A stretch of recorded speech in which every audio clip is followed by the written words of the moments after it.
So I wanted to talk a little bit about the squat and in particular the role that the hamstring plays in someone's ability to get into and out of a squat position.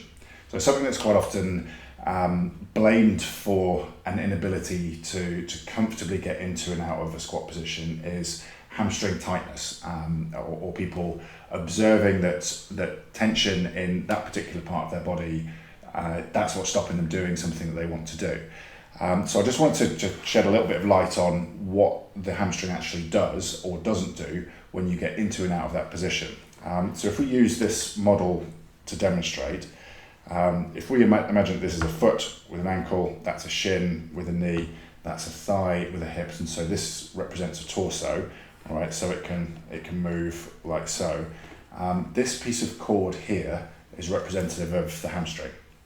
So we can see that it attaches at this point, so just above the hip, and also at this point here, which is below the knee, all right, which means that the hamstring is what we call a biarticular muscle. All right, that simply means it crosses two joints.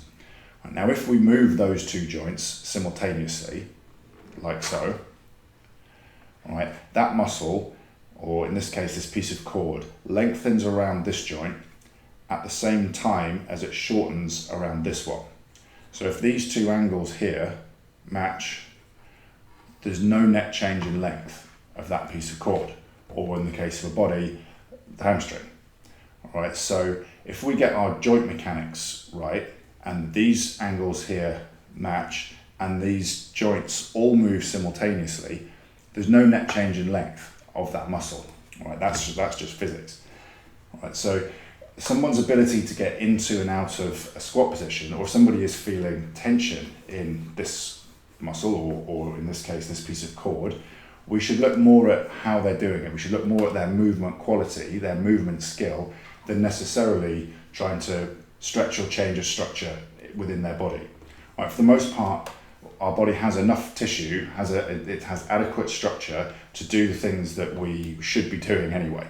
So if somebody can stand up, all right, or in this case, if I can straighten up my model, there's enough tissue length to do that.